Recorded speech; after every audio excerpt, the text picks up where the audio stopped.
One TV News Break. CTMS gitakdang makigimamat sa mga Motorcab Association.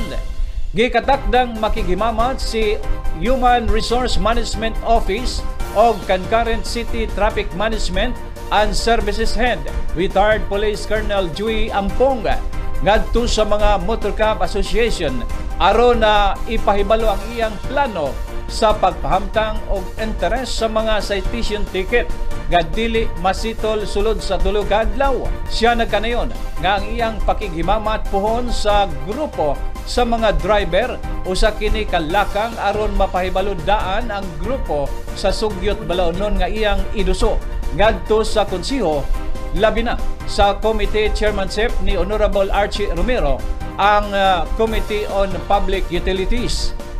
Misantop sa galaman ni CTMS Head Joey Ampong ang maong plano gumikan sa pagbaliwala sa sagad sa mga motorcab driver sa pagbayad sa ilang violation.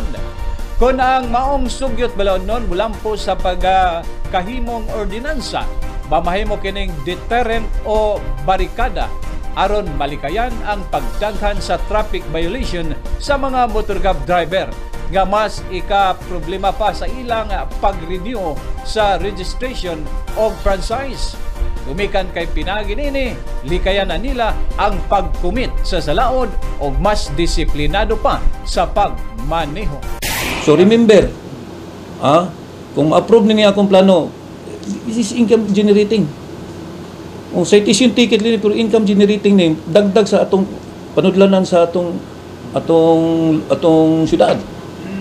Oh, kamo operator nga nagbaliwala lang ani, mangintag pasensya ta kay for the second offense or the third offense, dili na ma-restore imong franchise. Bahala nang tagiya kaya i-remind yun imong tagiya permi kan sa mga mangita jud kag driver nga sakto kay ulo kay mangita kag driver nga palahubog. Impas gyud imong motor. Imo nang concern, dili na concern namo. Imo nang concern kami nagpahibalo lang para mahapsay ang atong traffic. Okay na daghang pasaway nga driver. Kini wala propose pa man ako ni, pero i-propose na ko ni during meeting sa mga council. Kung maaprubahan kanini, amo na nagingon nga bantay-bantay gyud mo mga operator. Dili kay tigdawat lang mo dili sa ilang income tapos wala mo ngutana unsa man ni ang motor na kuan bata na citation nakakuan bata ni ka-violate ba ka. Dapat pumutana jud ka sa imong driver. One TV News Break.